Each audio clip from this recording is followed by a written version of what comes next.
Hi friends, welcome back to Sushmita Shetty YouTube channel.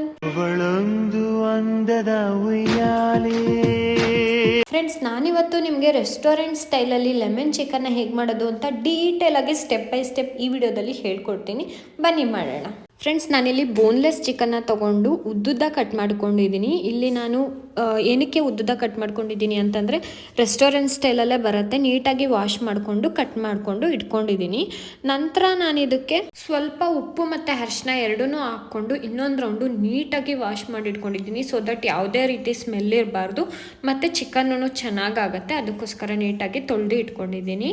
ಈಗ ನಾನು ಇದಕ್ಕೆ 1/4 ಸ್ಪೂನಷ್ಟು ಉಪ್ಪು ತೊಗೊಂಡಿದ್ದೀನಿ. ಉಪ್ಪನ್ನ ಹಾಕ್ಕೊಳ್ತಾ ಇದ್ದೀನಿ. ನಂತರ ಒಂದು 1/4 ಸ್ಪೂನಷ್ಟು ನಾನಿಲ್ಲಿ ಅರಿಶಿನನೂ ಹಾಕ್ಕೊಳ್ತಾ ಇದ್ದೀನಿ. ನಂತರ ತುಂಬ ಚಿಕ್ಕದಾಗಿ ಕಟ್ ಮಾಡಿರೋ ಶುಂಠಿನ ನಾನು ಇಲ್ಲಿ ಹಾಕ್ಕೊಳ್ತಾ ಇದ್ದೀನಿ. ಶುಂಠಿ ಹಾಕ್ಕೊಂಡಿದ ನಂತರ ನಾನು ಈ ಡಿಶ್ನ ಮೇನ್ ಇಂಗ್ರೀಡಿಯೆಂಟು ನಿಂಬೆಹಣ್ಣು, ಲೆಮನ್ ಜ್ಯೂಸ್ನ ನಾನಿಲ್ಲಿ ನೀಟಾಗಿ ಒಂದು ಅರ್ಧ ಒಳಕೆಯಷ್ಟು ಇಲ್ಲಿ ಹಿಂಡ್ಕೊಳ್ತಾ ಇದ್ದೀನಿ. ಲೆಮನ್ ಜ್ಯೂಸ್ನ ಹಿಂಡ್ಕೊಂಡಿದ ನಂತರ ನಾನು ಸ್ವಲ್ಪ ಶುಂಠಿ ಬೆಳ್ಳುಳ್ಳಿ ಪೇಸ್ಟ್ನ ಹಾಕ್ಕೊಳ್ತಾ ಇದ್ದೀನಿ. ಇಷ್ಟೇ ಇಂಗ್ರೀಡಿಯೆಂಟ್ಸ್ ಸಾಕು. ಇದನ್ನು ನಾವು ಸ್ವಲ್ಪ ನೀಟಾಗಿ ಮಿಕ್ಸ್ ಮಾಡಿಬಿಟ್ಟು ಕಲಿಸ್ಕೊಂಡ್ಬಿಟ್ಟು ಮ್ಯಾರಿನೇಟ್ ಮಾಡಬೇಕು 1-2 ನಿಮಿಷಗಳ ಕಾಲ. ಈಗ ನಾನಿಲ್ಲಿ ಒಂದು ಪ್ಯಾನ್ನ ತೊಗೊಂಡಿದ್ದೀನಿ. ಇದಕ್ಕೆ ಯಾವುದೇ ರೀತಿಯ ಆಯಿಲ್ ಬೇಕಾಗಿಲ್ಲ. ನಾವು ಡೈರೆಕ್ಟಾಗಿ ಏನು ಮ್ಯಾರಿನೇಟ್ ಮಾಡಿದ್ವೋ ಚಿಕನ್ನ ಅದನ್ನು ಡೈರೆಕ್ಟಾಗಿ ಹಾಕ್ಕೊಳ್ತಾ ಇದ್ದೀನಿ. ಇದನ್ನು ನಾನಿಲ್ಲಿ ಬೇಯಿಸ್ಕೊಳ್ಳೋಕ್ಕೆ 1 ಗ್ಲಾಸ್ನಷ್ಟು ನೀರನ್ನ ತೊಗೊಂಡಿದ್ದೀನಿ.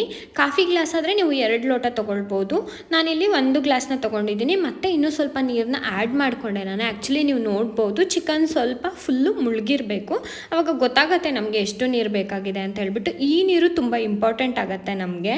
ನೋಡಿ, ನಾನು ಇಲ್ಲಿ ಬೇಯೋಕ್ಕೆ ಬಿಡ್ತಾ ಇದ್ದೀನಿ. ಇದು ಒಂದು 5 ನಿಮಿಷಗಳ ಕಾಲ, ಅದಕ್ಕಿಂತ ಕಡಿಮೆನೇ ಬೆಂದರೆ ಸಾಕು. ನಮ್ದು ಇನ್ನೂ ಪ್ರೋಸೆಸ್ ಇರೋದ್ರಿಂದ ಫುಲ್ಲು ಬೇಯೋದು ಬೇಡ, ಒಂದು ಸ್ವಲ್ಪ ಬೆಂದರೆ ಸಾಕು. ಈ ಚಿಕನ್ ಬೇಯೋ ಅಷ್ಟರಲ್ಲಿ ನಾನು ಇನ್ನೊಂದು ಪ್ಯಾನ್ನ ತೊಗೊಂಡಿದ್ದೀನಿ. ಈ ಪ್ಯಾನಲ್ಲಿ ನಾನಿಲ್ಲಿ ಒಂದು 3 ಸ್ಪೂನಷ್ಟು ಮೈದಾ ಹಿಟ್ಟನ್ನ ಹಾಕ್ಕೊಳ್ತಾ ಇದ್ದೀನಿ. ಅದ್ರ ಜೊತೆಗೆ ಒಂದು 4 ಸ್ಪೂನ್ನಷ್ಟು ಕಾರ್ನ್ಫ್ಲೋರ್ನ ಸಹ ಹಾಕ್ಕೊಳ್ತಾ ಇದ್ದೀನಿ. ನಂತರ ನಾನಿಲ್ಲಿ ಒಂದು 1/4 ಸ್ಪೂನಷ್ಟು ಅರಿಶಿನ ಮತ್ತು 1/4 ಸ್ಪೂನಷ್ಟು ಉಪ್ಪನ್ನ ಹಾಕ್ಕೊಂಡು ಅದನ್ನು ನೀಟಾಗಿ ಮಿಕ್ಸ್ ಮಾಡ್ಕೊಳ್ತಾ ಇದ್ದೀನಿ. ಇದು ನೀಟಾಗಿ ಮಿಕ್ಸ್ ಮಾಡ್ಕೊಂಡಿದ ನಂತರ ನಾವು ಇದಕ್ಕೆ ಸ್ವಲ್ಪನೇ ನೀರನ್ನ ಆ್ಯಡ್ ಮಾಡ್ತಾ ಅದನ್ನು ಕಲಿಸ್ಕೊಳ್ತಾ ಹೋಗಬೇಕು. ಈ consistency very very important guys. ನಾನು ಯಾವ ಥರ ಅಂತ ನಿಮಗೆ ತೋರಿಸ್ಕೊಡ್ತೀನಿ. ಒಂದೇ ಸಲ ಫುಲ್ ನೀರು ಹಾಕ್ಕೊಳಕ್ಕೆ ಹೋಗಬೇಡಿ, ಸ್ವಲ್ಪನೇ ನೀರು ಹಾಕ್ಕೊಳ್ಳಿ. ಯಾಕಂತಂದರೆ ಕಾರ್ನ್ಫ್ಲೋರ್ ಗುಣನೇ ಅದು ಮೇಲೆ ತೆಳ್ಳಗೆ ಕಾಣುತ್ತೆ, ಒಳಗಡೆ ಗಟ್ಟಿ ಇರುತ್ತೆ. ಸೊ ನೋಡಿಕೊಂಡು ಇದನ್ನು ಕರೆಕ್ಟಾಗಿ ಕಲಿಸ್ಕೊಂಬಿಟ್ರೆ ನಿಮ್ಮ ಲೆಮನ್ ಚಿಕನ್ದು ಏನು ಕನ್ಸಿಸ್ಟೆನ್ಸಿ ಇರುತ್ತೋ ತುಂಬ ಚೆನ್ನಾಗಿ ಬರುತ್ತೆ. ಆ ಕೋಟಿಂಗ್ ಚೆನ್ನಾಗಿ ಬಂದ್ರೇ ನಮ್ಮದು ಲೆಮನ್ ಚಿಕನ್ ಬರೋದು. ಈ ಕೋಟಿಂಗೇ ಚೆನ್ನಾಗಿ ಬಂದಿಲ್ಲ, ಹೊಡೆದೋಯ್ತು ಅಂತಂದರೆ ನಮ್ಮದು ಲೆಮನ್ ಚಿಕನ್ನೇ ಆಗಲ್ಲ. ನೋಡಿ ಯಾವ ಥರ ಕನ್ಸಿಸ್ಟೆನ್ಸಿ ತೋರಿಸ್ತಾ ಇದ್ದೀನಿ. ಮೇಲೆ ತೆಳ್ಳಗೆ ಕಾಣಿಸ್ತಾ ಇದೆ, ತುಂಬ ತೆಳ್ಳಗೆ ಅಂತ ಅನ್ನಿಸ್ತಾನೆ ಇರ್ಬೋದು, ಬಟ್ ಒಳಗಡೆ ಗಟ್ಟಿಗಿರುತ್ತೆ. ನೋಡಿ, ನಾವು ಚಿಕನ್ನ ಏನು ಬೇಯಕ್ಕಿಟ್ಟಿದ್ವೋ ಅದು ನೀಟಾಗಿ ಬೆಂದಿದೆ. ನಾನು ಆಲ್ರೆಡಿ ಆಫ್ ಮಾಡ್ಕೊಂಡಿದ್ದೀನಿ.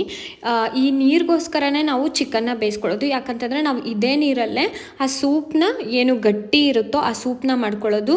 ನೋಡಿ, ನಾನು ಒಂದು ಹಾಫ್ ಬಾಯ್ಲ್ಡ್ ಮಾಡ್ಕೊಂಡಿದ್ದೀನಿ, ಫುಲ್ ಬಾಯ್ಲ್ ಮಾಡ್ಕೊಂಡಿಲ್ಲ. ಯಾಕಂತಂದರೆ ನಾವು ಇದನ್ನು ನೆಕ್ಸ್ಟು ಮತ್ತೆ ಎಣ್ಣೆಯಲ್ಲಿ ಕರಿತೀವಿ. ಇವಾಗ ಏನು ಮಾಡ್ತಾಯಿದ್ದೀನಿ, ಓನ್ಲಿ ಚಿಕನ್, ಅದರಿಂದ ನೀರನ್ನ ತೆಗೆದುಬಿಟ್ಟು ಚಿಕನ್ನ ಮಾತ್ರ ನಾನು ಆ ಕಲಸಿಟ್ಕೊಂಡಿದ್ದ ಹಿಟ್ಟಿನ ಜೊತೆ ಹಾಕ್ಕೊಂಡು ನೀಟಾಗಿ ಮಿಕ್ಸ್ ಮಾಡ್ಕೊಳ್ತಾ ಇದ್ದೀನಿ. ಜೋರಾಗಿ ಮಿಕ್ಸ್ ಮಾಡ್ಕೊಳಕ್ಕೆ ಹೋಗಬೇಡಿ, ಎಲ್ಲ ಪುಡಿ ಆಗಿಬಿಡತ್ತೆ. ಯಾಕಂತಂದರೆ ಸ್ವಲ್ಪ ಬೆಂದಿರುತ್ತೆ ಅಲ್ವಾ, ಅದಕ್ಕೆ ನಿಧಾನಕ್ಕೆ ಮಿಕ್ಸ್ ಮಾಡ್ತಾ ಬನ್ನಿ. ನೋಡಿ, ನೀವು ನೀಟಾಗಿ ಮಿಕ್ಸ್ ಮಾಡಿದರೆ ಈ ಥರ ಕಾಣಿಸ್ತಾ ಇರುತ್ತೆ. ಇಲ್ಲ ಅಂತಂದರೆ ಎಲ್ಲ ಪುಡಿಯಾಗಿ ನಿಮ್ಮ ಲೆಮನ್ ಚಿಕನ್ ಎಲ್ಲ ಚಿಕ್ಕದಾಗ್ಬಿಡತ್ತೆ. ಇದನ್ನು ನಾನಿವಾಗ ಏನು ಮಾಡ್ತೀನಿ ಅಂತಂದರೆ ಸ್ವಲ್ಪನೇ ಸಪ್ರೇಟ್ ಎಣ್ಣೆಲೆ ಹಾಕಿ ಕರ್ಕೊಳ್ತಾ ಇದ್ದೀನಿ. ತುಂಬ ಜಾಸ್ತಿ ಕರ್ಕೋಬೇಡಿ. ಒಂದು ಕನ್ಸಿಸ್ಟೆನ್ಸಿ ತೋರಿಸ್ತೀನಿ ನಾನು, ನೋಡ್ಬೋದು ನೀವು ಯಾವ ಥರ ಕನ್ಸಿಸ್ಟೆನ್ಸಿ ಬೇಕು ಅಂತಂದರೆ. ಫುಲ್ಲು ಬಾಯ್ಲ್ಡ್ ಆಗಿರಬಾರ್ದು, ಮೀಡಿಯಮ್ ಗೋಲ್ಡನ್ ಬ್ರೌನ್ ಕಲರಲ್ಲಿ ಬಂದಿದ್ರೆ ಸಾಕು. ನೋಡಿ, ಇದೇ ಇದ್ರ ಕರೆಕ್ಟ್ ಬಾಯ್ಲಿಂಗ್ ಪಾಯಿಂಟು. ಇಲ್ಲ ಅಂತಂದರೆ ಕಪ್ಪಗಾದರೆ ಲೆಮನ್ ಚಿಕನ್ ಬರಲ್ಲ. ಎಷ್ಟು ಚೆನ್ನಾಗಿ ಕಾಣಿಸ್ತಾ ಇದೆ. ಕೋಟಿಂಗ್ ಅಂತೂ ತುಂಬ ಚೆನ್ನಾಗಿ ಬಂದಿದೆ. ಯಾಕಂತಂದರೆ ನಾನು ಹಿಟ್ಟನ್ನು ಕರೆಕ್ಟ್ ಹದದಲ್ಲಿ ಕಲಿಸ್ಕೊಂಡಿದ್ದೀನಿ. ನೋಡಿ, ನಾನು ನಿಮ್ಗೊಂದು ಓಪನ್ ಮಾಡಿನೂ ತೋರಿಸ್ತಾ ಇದ್ದೀನಿ. ಒಂದು ಸ್ವಲ್ಪನೂ ಒಡೆದೋಗ್ತಾ ಇಲ್ಲ. ಕೋಟಿಂಗ್ ತುಂಬ ಅಂದರೆ ತುಂಬ ಚೆನ್ನಾಗಿ ಬಂದಿದೆ. ಇವಾಗ ನಾವು ಆ ಚಿಕನ್ನ ಏನು ಬೇಯಿಸಿ ಇಟ್ಕೊಂಡಿರ್ತೀವೋ ಆ ನೀರನ್ನ ನಾನು ಮತ್ತೆ ಬಾಯ್ಲ್ ಮಾಡ್ತಾ ಇದ್ದೀನಿ. ಅದು ಒಂದು ಕುದಿ ಬಂದ ನಂತರ ಅದಕ್ಕೆ ಒಂದು 3 ಹಸಿಮೆಣಸಿನಕಾಯಿ ಚಿಕ್ಕದಾಗಿ ಕಟ್ ಮಾಡಿಕೊಂಡು ನಾನು ಹಾಕ್ಕೊಳ್ತಾ ಇದ್ದೀನಿ. ಇದನ್ನು 1-2 ನಿಮಿಷಗಳ ಕಾಲ ನಾವು ನೀಟಾಗಿ ಬಾಯ್ಲ್ ಮಾಡ್ಕೊಳ್ಳೋಣ. ನಂತರ ಅದು ಸೂಪ್ ಆಗೋಕ್ಕೆ ಮತ್ತು ಅದ್ರ ಕನ್ಸಿಸ್ಟೆನ್ಸಿ ಚೆನ್ನಾಗಿ ಬರೋಕ್ಕೆ ತಿಕ್ಕಾಗಿ ಬರೋಕ್ಕೆ ನಾವಿಲ್ಲಿ ಮತ್ತೆ 1 ಸ್ಪೂನಷ್ಟು ಒಂದು ಸ್ವಲ್ಪ ನೀರಿಗೆ ಕಾರ್ನ್ಫ್ಲೋರ್ ಹಾಕ್ಕೊಂಡು ಮಿಕ್ಸ್ ಮಾಡ್ಕೊಳ್ತಾ ಇದ್ದೀವಿ. ಆ ಮಿಕ್ಸ್ ಮಾಡ್ಕೊಂಡಿದ್ದ ಕಾರ್ನ್ಫ್ಲೋರ್ನ ಇದ್ರ ಜೊತೆ ನೀರು ಜೊತೆ ಅದು ಏನು ಸೂಪ್ ಮಾಡ್ಕೊಳ್ತಾ ಇದ್ವೋ ಆ ನೀರು ಜೊತೆ ಬೆರೆಸ್ಬಿಟ್ಟು ಅದನ್ನು ಮತ್ತೆ ನೀಟಾಗಿ ಬಾಯ್ಲ್ ಮಾಡ್ಕೊಳ್ಳೋಣ ಚೆನ್ನಾಗಿ. ಇದರಿಂದನೇ ಒಳ್ಳೆ ಕನ್ಸಿಸ್ಟೆನ್ಸಿ ಬರೋದು, ಸೇಮ್ ರೆಸ್ಟೋರೆಂಟ್ ಸ್ಟೈಲಲ್ಲೇ ಬರುತ್ತೆ. ಎಷ್ಟು ಚೆನ್ನಾಗಿ ಬರುತ್ತೆ ಅಂತಂದರೆ ನೋಡಿ, ಒಂದು ಕನ್ಸಿಸ್ಟೆನ್ಸಿ ತೋರಿಸ್ತೀನಿ. ಇವಾಗ ಎಷ್ಟು ತೆಳ್ಳಗಿದೆ, ನೆಕ್ಸ್ಟ್ ನೋಡಿ ಈ ಥಿಕ್ನೆಸ್ ಬಂದರೆ ಸಾಕು. ಇನ್ನೂ ಥಿಕ್ನೆಸ್ ಗಟ್ಟಿ ಬೇಕು ಅಂತಂದರೆ ಇನ್ನೂ ಸ್ವಲ್ಪ ಬಾಯ್ಲ್ ಮಾಡ್ಕೊಳ್ಬೋದು. ಆದರೆ ಜಾಸ್ತಿ ಥಿಕ್ನೆಸ್ ಬಂದರೆ ಅದು ನಾವು ಚಿಕನ್ ಹಾಕಿದಾಗ ಎಲ್ಲ ಗಟ್ಟಿ ಆಗಿಬಿಟ್ಟು ಅದ್ರ ಜ್ಯೂಸಿ ನೇಚರ್ ಹೋಗ್ಬಿಡತ್ತೆ. ಅದಕ್ಕೆ ಈ ಕನ್ಸಿಸ್ಟೆನ್ಸ್ ಸಾಕು ಇದಕ್ಕೆ. ಎಗೇನ್ ನಾನಿಲ್ಲಿ ಈ ರೆಸಿಪಿಯ ಮೇನ್ ಇಂಗ್ರೀಡಿಯೆಂಟ್ ಲೆಮನ್ನ ಸ್ಲೈಸ್ ಆಗಿ ತುಂಬ ಚಿಕ್ಕದಾಗಿ ಕಟ್ ಮಾಡಿಕೊಂಡು ಒಂದು 5ರಿಂದ 6-7 ಪೀಸ್ನ ಹಾಕ್ಕೊಳ್ತಾ ಇದ್ದೀನಿ. ಅದರಿಂದ ಫ್ಲೇವರ್ ಇನ್ನೂ ತುಂಬ ಚೆನ್ನಾಗಿ ಎನ್ಹಾನ್ಸ್ ಆಗುತ್ತೆ ರಾ ಹಾಕೋದ್ರಿಂದ. ನಂತರ ಫೈನಲ್ ಆಗಿ ನಾನು ಒಂದು ಪ್ಯಾನ್ನ ತೊಗೊಂಡು 2 ಟೇಬಲ್ ಸ್ಪೂನಷ್ಟು ಆಯಿಲ್ನ ತೊಗೊಳ್ತಾ ಇದ್ದೀನಿ. ಈ ಆಯಿಲ್ಗೆ ಚಿಕ್ಕದಾಗಿ ಕಟ್ ಮಾಡಿರೋ ಬೆಳ್ಳುಳ್ಳಿನ ಹಾಕ್ಕೊಳ್ತಾ ಇದ್ದೀನಿ. ಒಂದರಿಂದ ಒಂದು ಚಿಕ್ಕ ಬೆಳ್ಳುಳ್ಳಿ ಆದರೆ ಸಾಕು. ನಂತರ ಚಿಕ್ಕದಾಗಿ ಕಟ್ ಆಗಿರೋ ಒಂದು ಈರುಳ್ಳಿನ ಹಾಕ್ಕೊಂಡು ಅದಕ್ಕೆ ಸ್ವಲ್ಪ ಕರಿಬೇವನ್ನ ಹಾಕ್ಕೊಂಡು ಒಂದು 2 ನಿಮಿಷಗಳ ಕಾಲ ಇದನ್ನು ನೀಟಾಗಿ ಫ್ರೈ ಮಾಡ್ಕೊಳ್ಳೋಣ. ನಂತರ ರುಚಿಗೆ ತಕ್ಕಷ್ಟು ಸ್ವಲ್ಪ ಉಪ್ಪು, ನಾವು ಆಲ್ರೆಡಿ ಮುಂಚೆನೇ ಚಿಕನ್ಗೆ ಉಪ್ಪನ್ನ ಬಳಸಿರೋದ್ರಿಂದ ನಾನಿಲ್ಲಿ ಸ್ವಲ್ಪ ಉಪ್ಪನ್ನ ಹಾಕ್ಕೊಳ್ತಾ ಇದ್ದೀನಿ. ಇದನ್ನು 1-2 ನಿಮಿಷ ಫ್ರೈ ಮಾಡ್ಕೊಳ್ಳೋಣ. ಈಗ ನಾವು ಇದು ಫ್ರೈ ಆಗಿದೆ, ಇದಕ್ಕೆ ನಾವು ಎಣ್ಣೆಯಲ್ಲಿ ಏನು ಚಿಕನ್ನ ಕರೆದಿಟ್ಕೊಂಡಿದ್ದೀವೋ ಅದನ್ನು ಹಾಕ್ಕೊಳ್ತಾ ಹೋಗೋಣ. ನಾನು ಸ್ವಲ್ಪನೇ ಹಾಕ್ಕೊಳ್ತಾ ಇದ್ದೀನಿ, ಮೀನ್ಸ್ ಎಲ್ಲನೂ ಒಂದೇ ಸಲ ಹಾಕ್ಕೊಳ್ಬೇಕು.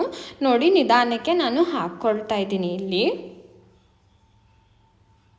ನೋಡಿ ಕಂಪ್ಲೀಟಾಗಿ ಹಾಕ್ಕೊಂಡಿದ್ದು ಆಗಿದೆ.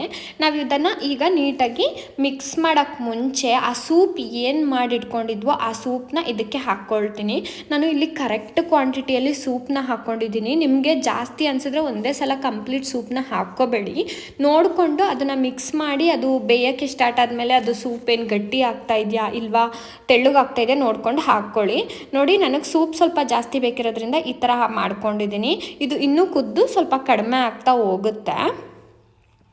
ಜೊತೆಗೆ ನಾನಿಲ್ಲಿ ಪಿಂಚ್ ಆಫ್ ಶುಗರ್ನ ಹಾಕ್ಕೊಂಡಿದ್ದೀನಿ. ಇದು ಆಪ್ಷನಲ್, ನೀವು ಬೇಕು ಅಂದರೆ ಹಾಕ್ಕೊಳ್ಳಿ, ಇಲ್ಲ ಅಂತಂದರೆ ನೀವು ಸ್ಕಿಪ್ ಮಾಡ್ಬೋದು. ನಾನು ಸ್ವಲ್ಪ ಹಾಕ್ಕೊಂಡಿದ್ದೀನಿ ಇಲ್ಲಿ. ನೋಡಿ ವಾವ್ ಎಷ್ಟು ಚೆನ್ನಾಗಿದೆ. ನಾನಿಲ್ಲಿ ಬಾಯ್ಲ್ ಆಗಿದ ನಂತರ ಆಲ್ಮೋಸ್ಟ್ ಸೂಪ್ ಎಲ್ಲನೂ ಹೋಗಿದೆ, ಒಂದು ಸ್ವಲ್ಪ ಉಳ್ಕೊಂಡಿದೆ. ಯಾಕಂತಂದರೆ ಆ ಜ್ಯೂಸಿ ಫೀಲ್ ಇರಬೇಕಲ್ವ, ಅದಕ್ಕೋಸ್ಕರ ನಾನು ಸೂಪ್ನ ಕಂಪ್ಲೀಟಾಗಿ ಬಾಯ್ಲ್ ಮಾಡ್ಕೊಳಕ್ಕೆ ಹೋಗಿಲ್ಲ, ಇಲ್ಲಾಂತಂದರೆ ಕಂಪ್ಲೀಟ್ ಡ್ರೈ ಆಗಿಬಿಡತ್ತೆ. ತುಂಬ ಚೆನ್ನಾಗಿ ರೆಸ್ಟೋರೆಂಟ್ ಸ್ಟೈಲಲ್ಲೇ ಬಂದಿದೆ. ನಂತರ ನಾನು ಇದಕ್ಕೆ ಫೈನಲ್ ಟಚಪ್ ಆಗಿ ನಾನಿಲ್ಲಿ ಕೊತ್ತಂಬರಿನ ಹಾಕ್ತಾ ಇದ್ದೀನಿ. ಸ್ವಲ್ಪ ನಿಮಗೆ ಪ್ರೋಸೆಸ್ ದೊಡ್ಡದು ಅಂತ ಅನಿಸ್ತಾ ಇರ್ಬೋದು, ಬಟ್ ಟ್ರಸ್ಟ್ ಮೀ ಗೈಸ್ ತುಂಬ ಅಂದರೆ ತುಂಬ ಚೆನ್ನಾಗಿರುತ್ತೆ. ನಾವು ರೆಸ್ಟೋರೆಂಟಲ್ಲಿ ಹೋಗಿ ದುಡ್ಡು ಕೊಟ್ಟು ತಿನ್ನೋದಕ್ಕಿಂತ ಮನೆಯಲ್ಲೇ ಮಾಡಿ ತಿಂದರೆ ಎಲ್ರಿಗೂ ಖುಷಿ ಆಗುತ್ತೆ, ಮತ್ತು ಟೇಸ್ಟೂ ತುಂಬ ಚೆನ್ನಾಗಿ ಬರುತ್ತೆ, ಹೆಲ್ದಿನೂ ಆಗಿರುತ್ತೆ. ನಾನು ಆಲ್ರೆಡಿ ಇಲ್ಲಿ ಸರ್ವ್ ಮಾಡ್ತಾ ಇದ್ದೀನಿ. ನಾನೇನಾದರೂ ಒಂದು ಸಲ ಮಾಡಿದ್ರೆ ಎಲ್ಲರೂ ತಿಂದು ಖಾಲಿ ಮಾಡಿಬಿಡ್ತಾರೆ, ಉಳಿಯೋದೇ ಇಲ್ಲ. ತುಂಬ ಚೆನ್ನಾಗಿ ಬರುತ್ತೆ, ಕ್ರಿಸ್ಪಿನೆಸ್, ಜ್ಯೂಸಿನೆಸ್, ಚೆನ್ನಾಗಿ ಬೆಂದಿರೋದು ಕರೆಕ್ಟ್ ಹದದಲ್ಲಿ ನಾವು ಬೇಯಿಸ್ಕೊಂಬಿಟ್ರೆ ತುಂಬ ಅಂದರೆ ತುಂಬ ಚೆನ್ನಾಗಿ ಬರುತ್ತೆ. ವಿಡಿಯೋ ಇಷ್ಟ ಆಗಿದ್ರೆ ಪ್ಲೀಸ್ ಲೈಕ್, ಶೇರ್, ಕಮೆಂಟ್, ಹಾಗೆ ಇನ್ನು ಯಾವ ಥರ ವಿಡಿಯೋ ಮಾಡ್ಬೋದು ಅಂತ ಕಮೆಂಟ್ ಮೂಲಕ ತಿಳಿಸ್ಕೊಡಿ. See you in the next video. Thank you.